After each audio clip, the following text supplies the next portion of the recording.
The media uploaded by LGBT Anonymous does not represent the Anonymous movement or the LGBT movement.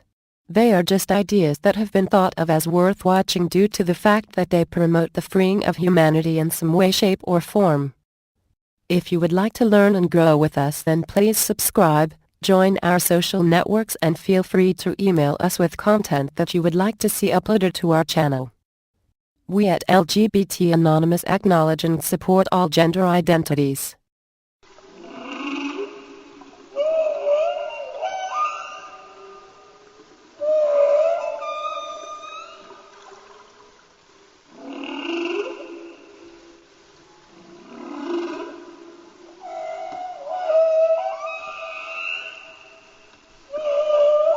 Hi, I'm Derek Jensen. This is Resistance Radio on the Progressive Radio Network.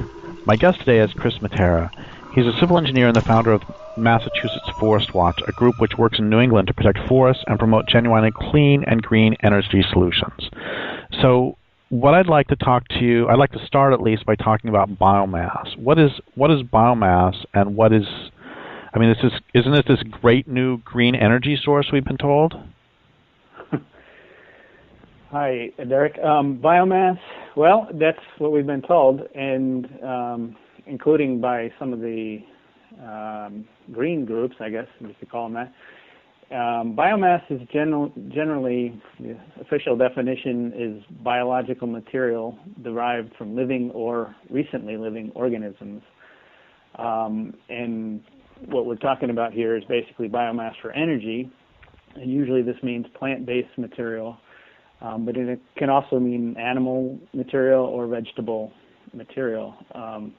And the basic categories are wood, like virgin wood from logging. It could be the trees, or it could be the branches. Another category would be energy crops that are grown in farms to burn. Agricultural residues, food waste, and industrial waste and co-products are all considered biomass when it comes to biomass energy.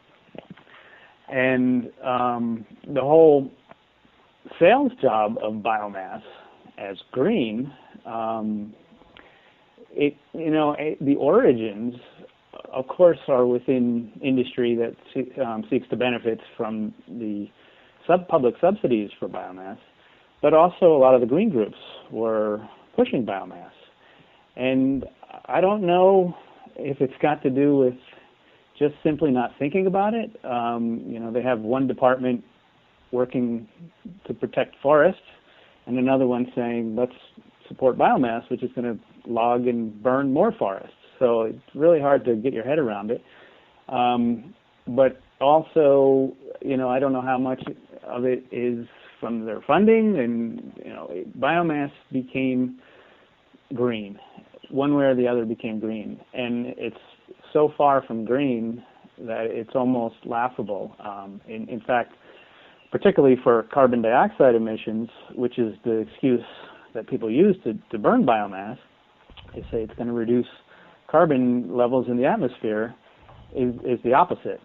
In fact, it's about 50% worse than coal for carbon dioxide emissions per unit of energy produced. So it's literally 50% worse than the worst. So it is the worst thing you can do, basically burning trees for energy.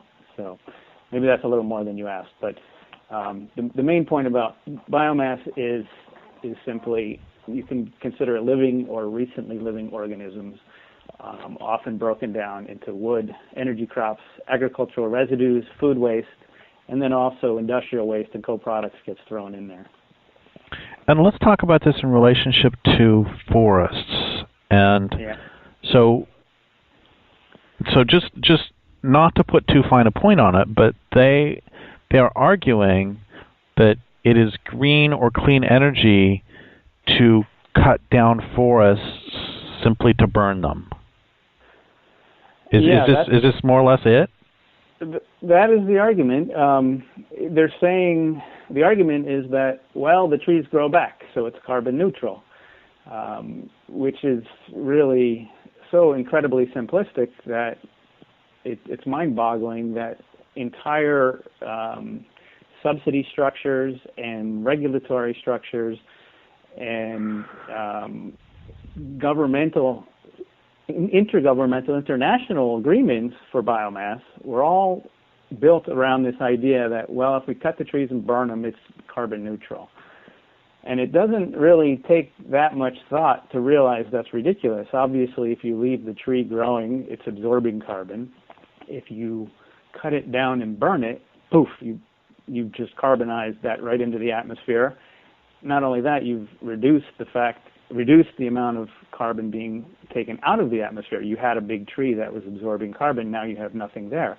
You can plant another little tree that's going to take a little bit of carbon out, but it's nothing like what that other tree was doing, and the fact that that tree was storing carbon. So the whole idea was built around this idea that it's carbon neutral, and it's not. And all of the science that's come out in probably the last 6, 7, 8 years says exactly the opposite. Says it's pretty much the worst thing you can do is to burn green trees for carbon.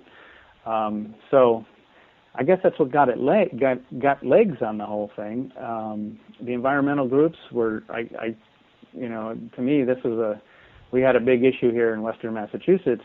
They had about 4 giant biomass facilities proposed within a 50-mile radius. And the amount of wood that they would have burned was about 2.5 million tons a year.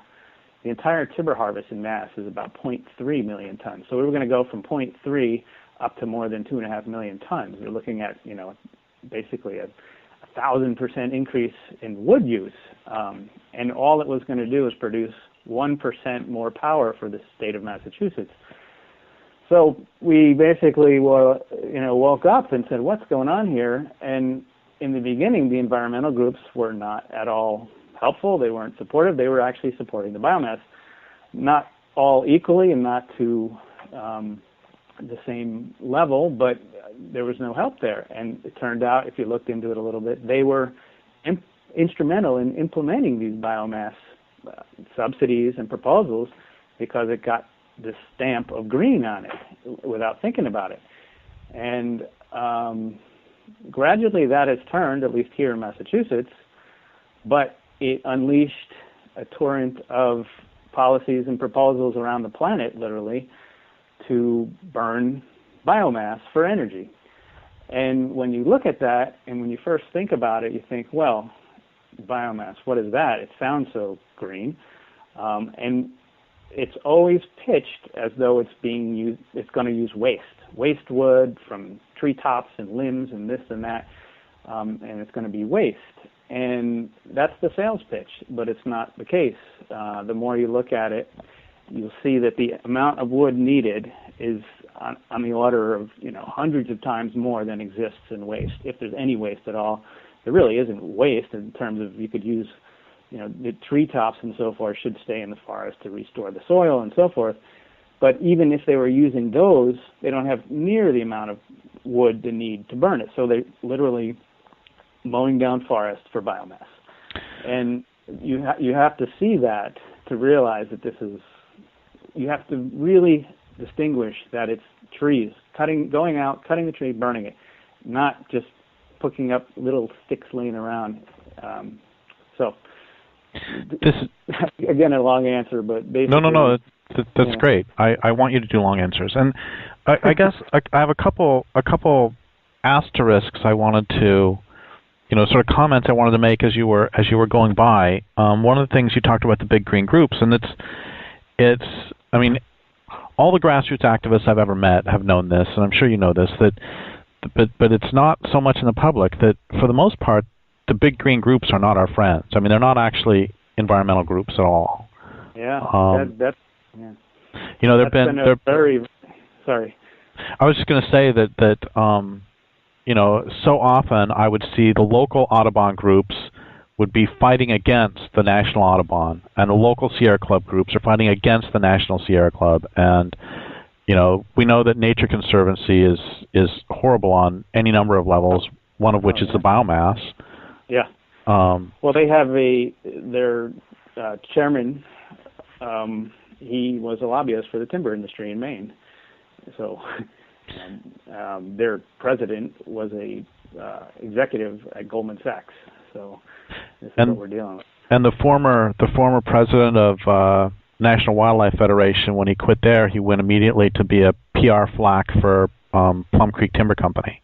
Oh my God! Yeah. Which even the timber industry, even a pro timber industry elected official called Darth Vader, right? They called Plum Creek the Darth Vader of the timber industry. And he went straight from National Wildlife Federation there. So that's one thing I wanted to mention. The other is, I just want to keep coming back to this. It's that and what they're talking about is just clear cutting to burn. You said before we came on air that you lived in the Northwest for a while, for many years, and so you know about the whole thing with raw log exports to Japan, and how that was a big fight, that it was considered a waste to take a big old tree, and just ship it to Japan, as opposed to people working on it here. And, you and I would both rather that the tree were standing, but we'll leave that aside for a second. It's even more stupid simply to cut down a forest just to burn it. That makes even less sense, because at least with the other, you're still going to get a house. You're still going to get some product, and which, once again, I'd rather the tree were standing. And then there's one more direction I want to go with this, which is this is all based on a misdefinition of a forest anyway, because this is defining a forest as a pile of carbon. Because even if it were carbon neutral, that doesn't alter the fact that you have taken away the habitat, the homes, for these species. Well, that's a really good point, because in a sense, we're extremely lucky if there is any sanity out there. We're lucky that it is carbon intensive to burn these things, because almost all of these so-called green groups are more than happy to torch the forest in the name of carbon in the atmosphere. However, all the other things that we've been fighting for years and years, and that they've been allegedly fighting for, they're more than happy to throw those out the window if the burning trees was better than burning something else. And it's just amazing to me. I mean, you mentioned that issue with the big green groups, and I mean, that was by far the most shocking thing to learn. Of course, they're all different, and some are worse than others, and some are better than others. But I can't think of, I don't know who to tell people to donate to anymore, except for small grassroots groups. But I used to donate to all of them. I used to think, well, they're trying but losing, and only by getting in this issue myself and really, seeing the details in the trenches, did I realize they were actually harming the situation up in White Mountain National Forest in New Hampshire. Sometimes they don't do everything bad and they're wrong, and there's some things they do well. And there was, it was the Sierra Club of Vermont sued the Forest Service to stop this big clear-cut logging in White Mountain National Forest, one of the most beautiful forests in the country. And going to court and arguing in favor of clear-cut logging on the National Forest was New Hampshire Audubon and the Appalachian Mountain Club. They literally went into court. Not only did they not do anything to help, they went and argued in favor of the logging. So it's shocking, and I think it's an issue that, like you say, the public has no clue, and they've got a green halo. Maybe people think they're just not winning, but they're trying, and they think they're sending their money so they don't have to do anything else. But the fact is that a lot of them are funded by foundations with their own agendas, and it's become a careerist kind of business type thing. And again, some are worse than others, and some are trying. And I don't want to completely dismiss everything they do, but for us to count on them to help the issues that need energy is actually an energy black hole. People are counting on that, and it's a financial and energy black hole. And at best, they're doing nothing and just sucking up the energy of people that are well-intentioned. At worst, they're helping enable these problems. So I think that's an issue that nobody really wants to deal with. I tried on some level here in Massachusetts. The they were going to increase logging about 400% on our state public forests. And I called the Sierra, they already started clear cutting, and I called the Sierra Club, the local Sierra Club in Massachusetts. And the response I got was basically, don't worry, DCR knows what they're doing. I said, wait a minute, they're clear cutting the state forest. What do you mean they know what they're doing? And effectively I got dismissed. And then later on we had a big battle about this in the public realm. And 5 of the so-called environmental groups came out in favor of this 400% increase in logging on state forests using mostly clear cutting. And it was just your mouth hits the ground, and you're like, what is going on here? And so then I, did a little research and started finding out who's funding and how much salaries they're getting. My God, like Appalachian Mountain Club pays $300,000 to their leader. The Massachusetts Audubon, not even the national, Mass Audubon was paying about $400,000 to their leader, I guess. So you got to start doing different things when you're making that kind of money. You got to start losing your focus on what your mission really is. And the state pays Mass Audubon. They give them a whole bunch of money, maybe to go count birds, which sounds nice, but then it means they don't oppose them when they should. So it's complicated, but it's an issue that I think is extremely important because we're getting it from both sides. We're trying to protect these parts of nature, and of course you've got industry and government on one side, and you think you're going to have the environmental groups on your side, and in fact they're running interference for industry and the government. So it's a big issue, and it's very hard to tackle because of the green halo that they do have. Which is, it's one of the things that is really extraordinary about the success of the system is that it is really great at co-opting movements for any sort of change and making them harmless to capitalism, harmless to the status quo, harmless to those in power. We see this with unions, where unions can go from being these great organizations to being partners in capitalism. And it doesn't matter what social field you're talking about. You'll get this movement you get some really good movement, and then it ends up getting blunted and turned against the original attempts at social change. Queer theory is a great example of that in terms of feminism, that you get this really strong movement of feminism, and then there's this turnaround where now feminists are claiming, the third wave of feminists are claiming these very anti-feminist positions. It's extraordinary how consistent the system is at that. And we can either go that direction or we can get back to biomass, whichever you'd rather. Which would you rather? Oh, no, I'm sorry. Yeah, we should... No, don't apologize. I think it's great, and I think it's hugely important. Actually, and I do want to say one more thing about this, which is I know there's an organization up in Washington that's really great at fundraising. And one of the things they've done is they have been able to colonize... This is one of the ways this happens. They were a fairly small group, and they were able to colonize all sorts of other small organizations all through the Northwest because of their ability at fundraising. They would insinuate their way in. Hey, we can raise some money for you. I know you're tired of doing all this volunteer. We can get you a salary. And then there are groups in Oregon that used to be opposed to all cutting on national forests who now sign off on cutting old growth in national forests. And it's all because they accepted this.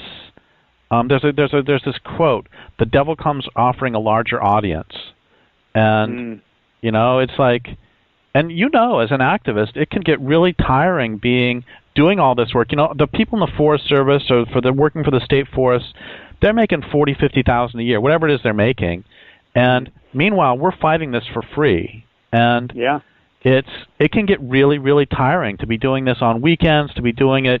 Eating slices of pizza as you dash to the post office to try to get this in before it closes, and meanwhile they're making money to do it.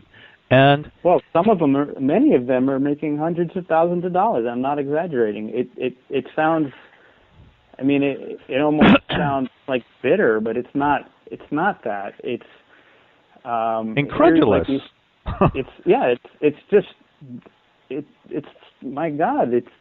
It's like the biggest sellout of all. To be an NGO selling yourself as this angelic organization that is totally in bed with the industry you're supposed to be watchdogging. And I like you say, I mean, you're spending your weekends doing it, because it's not my job. I have a regular job, and when I do this stuff, I'm doing it in my free time. And I'm thinking to myself, not only am I doing this in my free time, what about the people who's actually, this is their job to be doing this stuff, and they're getting paid well to not do this? And but it's even bigger than that. It's that when you try and talk to people about these issues, particularly politicians or government agents, and you say something's a problem here, and they say, but the Nature Conservancy says it's okay, or the Sierra Club says it's okay, then it runs interference, and it makes the job almost impossible. And they know that, and I figured the corporations decided it was cheaper to buy these groups than to fight them. So it's a major problem, and people don't want to deal with it because it's so touchy.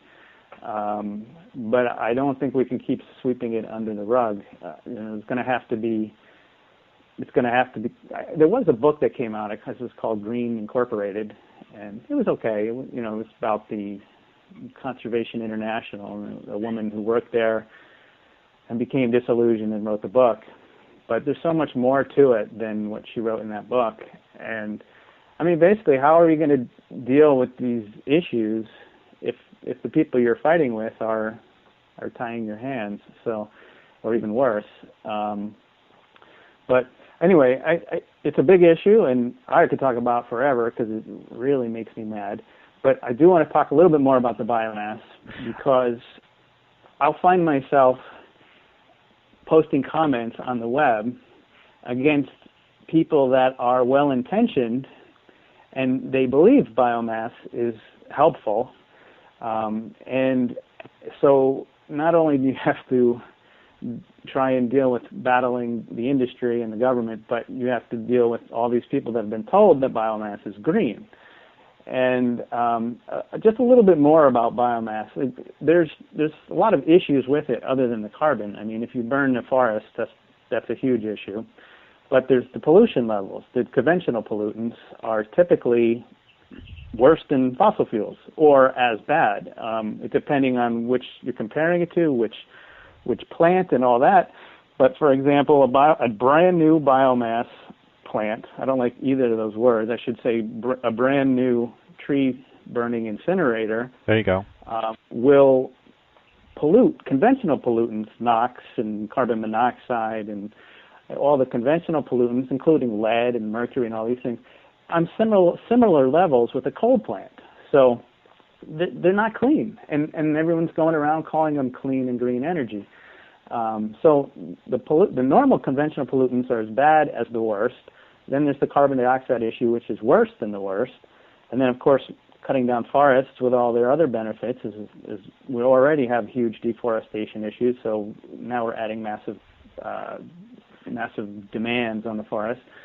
And then additionally, when you're using, for example, carbon or crops, biomass crops, then you're dealing with displacing food crops.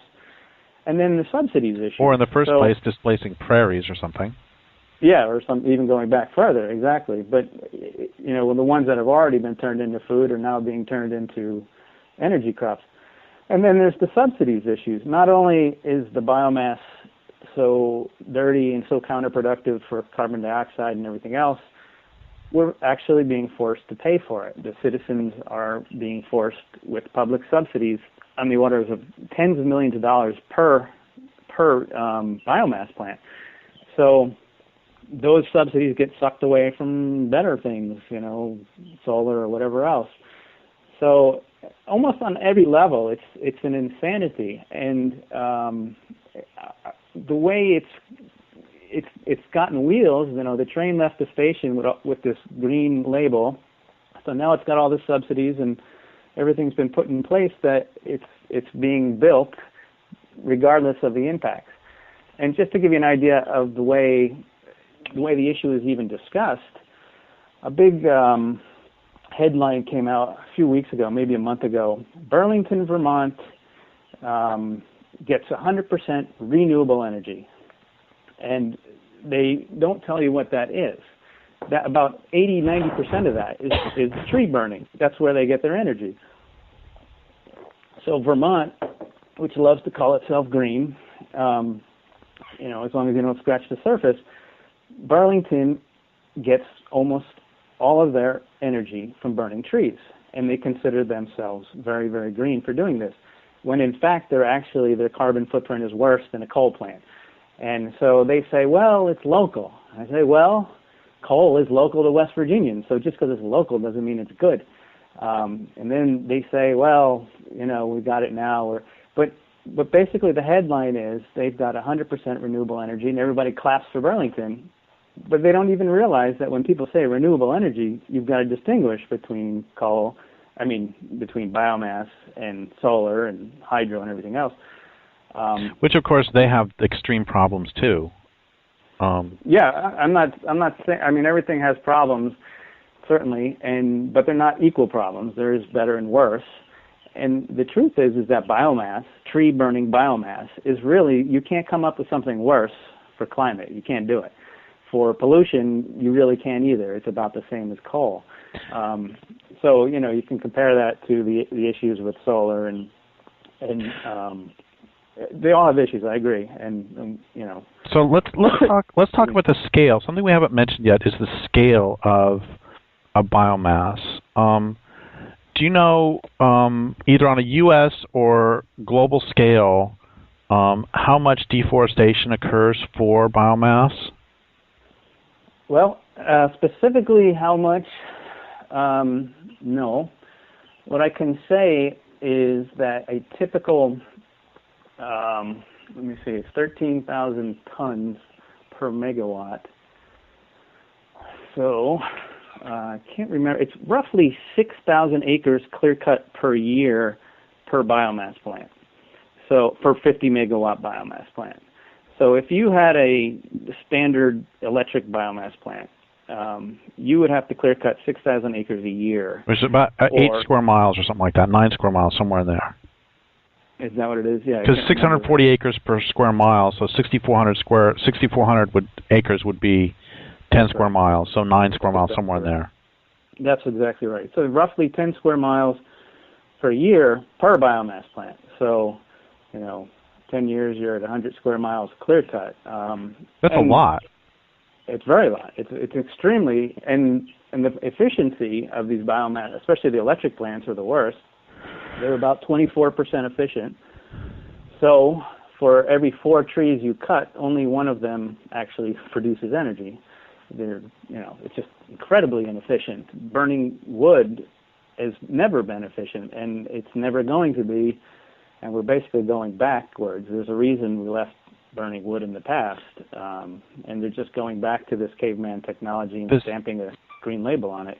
This seems like the perfect metaphor or the perfect exemplar of this culture, which is to cut down a forest and waste most of it and then convert the rest of it into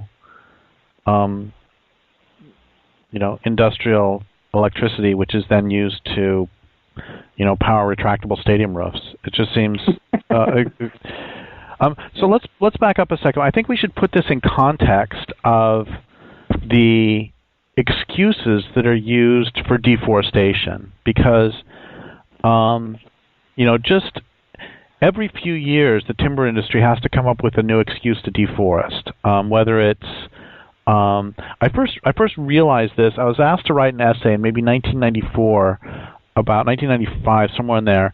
We as forest activists were saying that the forests around Spokane, where I lived at the time, the forests in Idaho and northeastern Washington were in a state of ecological collapse. And this was happening in a lot of places. And the response by the timber industry and the Forest Service and the government was to say, you're absolutely right. They are in a state of collapse, and that's why we need to cut them down before they get worse. Yeah. And it didn't make any sense. I was asked to write an essay about this, and the way I was able, it's like, this is the first time in any of my writing I ever used, Robert J. Lifton wrote about before you can commit any atrocity, you have to convince yourself that what you're doing is actually beneficial. Yeah. You have to have a claim to virtue. And that was the first time I really understood his point on that. So can we put this in the context of some of the euphemisms used by timber industry and some of the excuses they use for cutting down forests?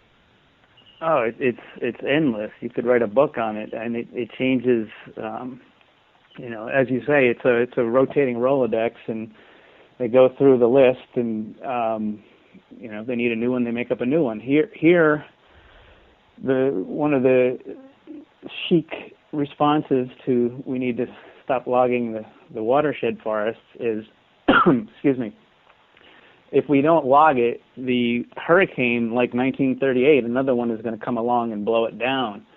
And you just sit there and you go, are you for real? And I mean, they literally, with a straight face, will tell you, we have to log the forest, otherwise a hurricane is going to blow it down. And use this. And people sit there and they shake their head, And, it's just another idiotic one. And it's endless. There was a timber sale in Robinson State Park in Springfield, Massachusetts, which is a city. And it's their state, it's a park in their city. It's a city park, basically. And they wanted to do a big timber sale in there. And they went through a series of 22 excuses why they had to log the forest. And the citizens who lived there and walked there with their dogs basically said, this is ridiculous. And they brought in independent experts every time to basically debunk what the chief forester of Massachusetts was saying. And every time they brought experts in at their own time and expense, they debunked what they said. And in the end, after the 22nd excuse, they admitted they wanted to do it to make money, to cut down something else. And it was basically the financial motive was all it was about. I don't know if I should go through all the excuses or... Why don't you give us 4 or 5 of them? They would say, well, we have to treat the red pine for shoestring fungus. There was never any shoestring fungus. The red pines were just close together and were nutrient starved, so they had made that up. And they weren't hurting anything. They were just standing there. Then they said the hardwood forest needs to be logged for forest health. So they brought in an ecologist, and he said it was in excellent health, and logging would actually hurt the forest health. Then they needed to create biodiversity. That's what they said. So they actually brought in people, did a bio-blitz, and they documented over 50 species of trees, 600 species of plants and animals, some which were rare and endangered, and determined it was actually an incredible hotspot of biodiversity and shouldn't have been touched. Then what else did they say? They needed to promote age class diversity, and in fact, it was already totally diverse for age and class. And they were going to do a shelterwood harvest, which is actually an even-aged thing. So they would have made it more even-aged. Yeah, I found the best way to get an age diversity of trees is to cut all of them down. Yeah, exactly. It blows your mind. And they say this all the time. They say, well, we have to, we're going to do all these clear cuts to get age diversity. And what they mean is this clear cut we're going to do this year, that clear cut we're going to do next year, and you're going to have just,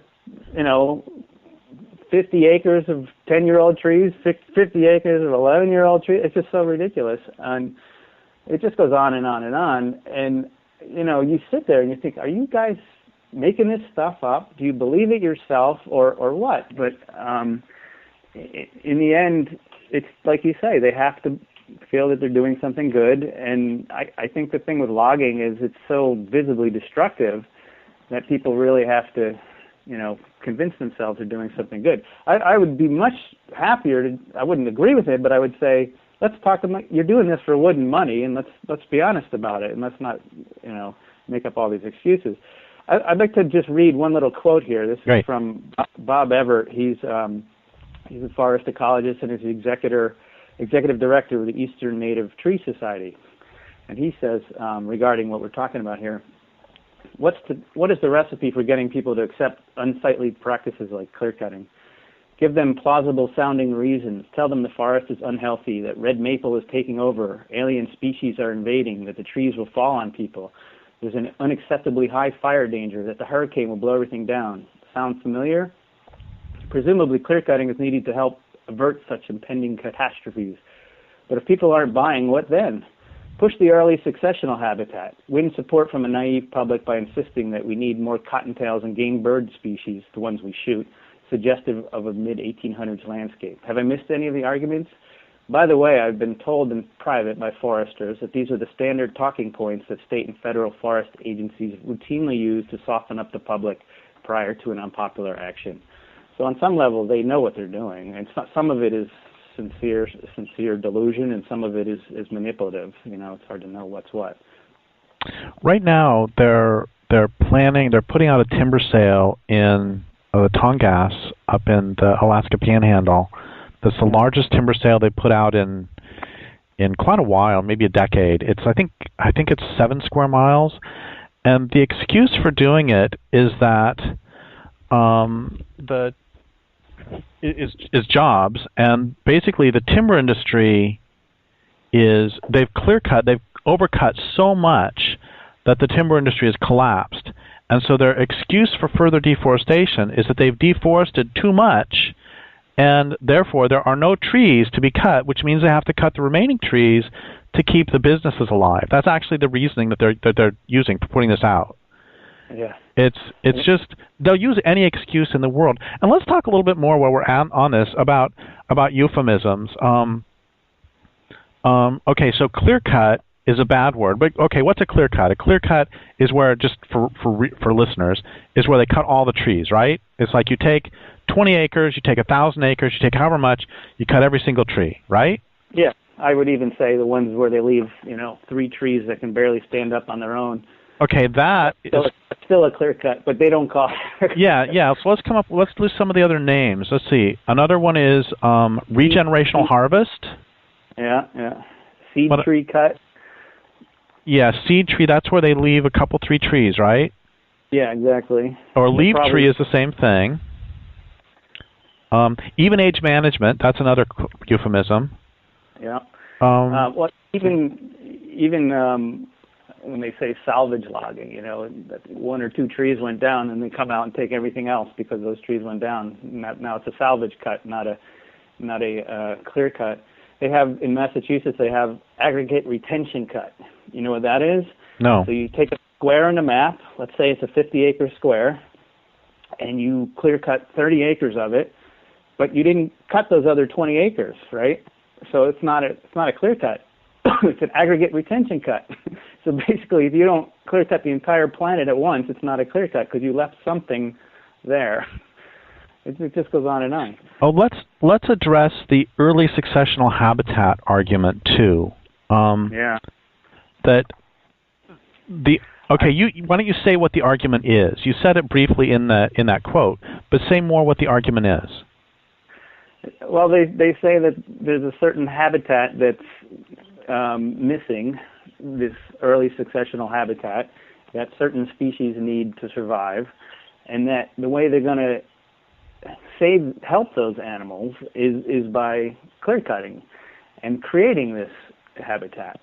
And there's it's like 3% true and 97% lies. And one of the issues is simply it depends where you are, and this is an argument they use a lot in New England, because in New England what happened was they cleared 70% of the forest, and then all these species started coming back, or all these species started proliferating that were not really that there weren't that many of them here, but because they cleared so much forest, their numbers went way up. So when the forest came back, then their numbers started going down, back to more natural levels. And so they say, oh my God, these numbers are going down. We have to clear cut again to get the numbers up. But they're not endangered species. they're species that they shoot in hunting anyway, and they're trying to maintain levels that are way above what they should be anyway. And on top of that, the early successional habitat that exists today is still higher than ever was historically, naturally. So it's still there, and it's just another excuse, basically to log. And if they want to know if they're being honest about it, you say, okay, you're supposed to be 1% of the landscape was naturally in this early successional habitat. So if that's what you want to do, let's take that 1% and let's maintain that in early successional habitat. Let's keep it open. And like you say, that's what it was supposed to be in there, and we need it for the bunny rabbits. Then let's do that. And that way, the other 99%, you don't have to go clear cutting to create it, because you're maintaining that 1% that you need naturally to maintain the species at a natural level. And they'll say, oh, no, we have to do this cutting, which is nothing more than a timber rotation. That's all it is. It's just a nice way of selling a timber rotation on public lands. And what they really do, and that's why I think this was probably designed in a focus group, in some propaganda that was paid for by industry and tested in focus groups. And how are we going to get people to accept clear cutting? We're going to tell them that we're doing this to help the little animals.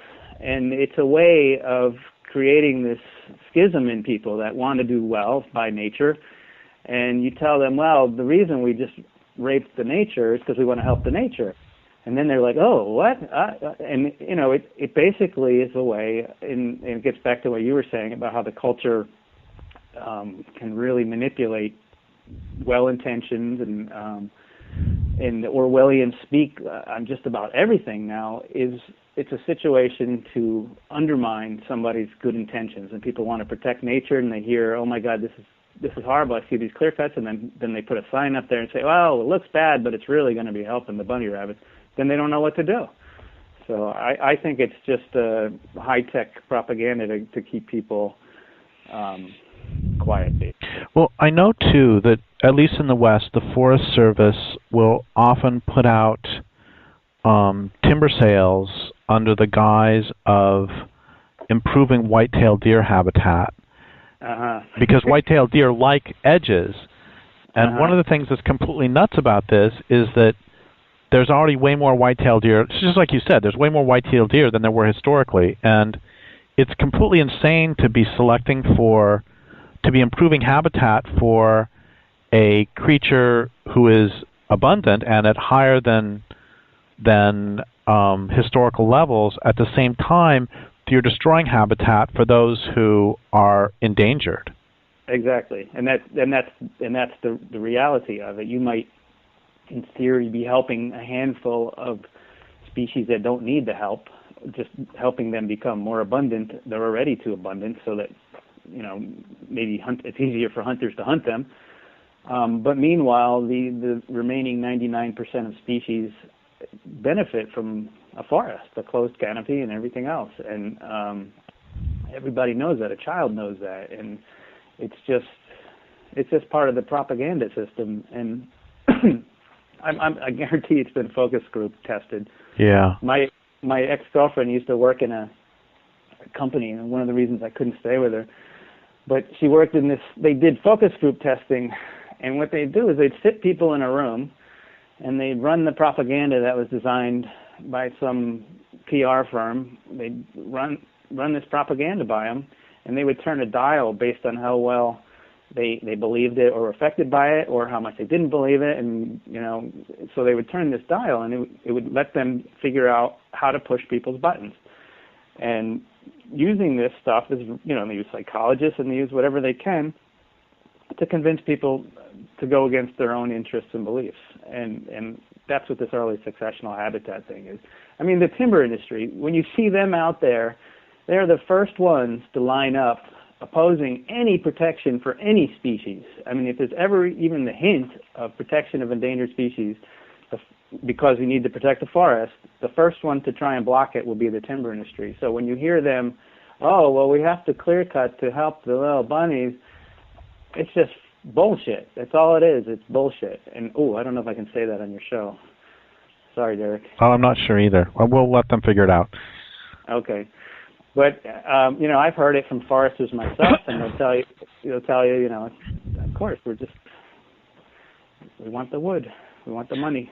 So maybe I got a little overboard. But No. This is great, and we're running out of time. And one of the reasons I do this program is I want for people to actually do something. So, what if people hear this interview and they want to stop deforestation, either because of biomass or for any of the other reasons they use for it? What do you think that they should do? Obviously, you don't think they should donate $20 to a big green organization. What should they do? First, go ahead. Well, first thing, when people hear that we're reaching these renewable energy goals, or we're shooting for these renewable energy goals, they have to say, wait, what do you mean by that? Where is your renewable energy coming from? In the United States, half of the renewable energy is biomass. In Europe, it's 2/3. So you hear that, oh wow, Europe's doing great with their biomass or with their renewable energy, and then you find out actually 2/3 of it is burning trees. So people have got to distinguish between renewable energy and genuinely clean, low-impact energy, genuinely green energy. So that's the first step, and that's not a minor step, because almost always it's just talked about in terms of renewable energy, and it's great. They don't tell you that England is building 10 biomass plants on their coast, and they're sucking up all the wood from the United States to burn for their renewable energy. So wait. 10 biomass plants, that means per year 100 square miles. Oh, easily. It might even be greater than that. I don't know. I mean, this was a couple years ago, so it could even be more now. And no, just for those 10. Yeah. Oh, easily. Yeah. Easily. No. Yeah. No. That's not. No. In fact, those are much bigger. Those are not even 50 megawatts. Those are even much bigger. So they're calling it renewable energy, and they're getting subsidies. But what they're doing is they're cutting down the forest in the United States, and they're shipping them more energy to England to burn and polluting in England, and they're calling this green energy. So, it's even when you get to this point where your solutions are problems, you're really in trouble. So what should people do? It's not going to make sense, maybe, or maybe it is, maybe it isn't. But I think the biggest element missing from movements is a sort of support for each other, and using the word solidarity, people don't like that word because it's associated with communism or whatever. But I think you got a lot of small people working on their own or working in small groups that are, they're legitimate groups doing the best they can. They're battling the monster, the big system, but yet they don't support each other. And I think as much energy as fighting the man needs to go into being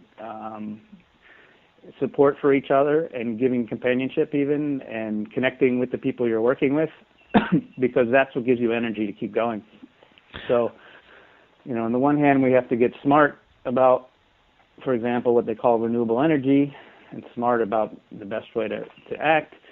But on the other hand, we've been turned into little automatons, or we're very isolated, and I think people have got to come together and realize that we're working together and leave our egos at the door and support each other more. I think that's a huge issue that doesn't get talked about.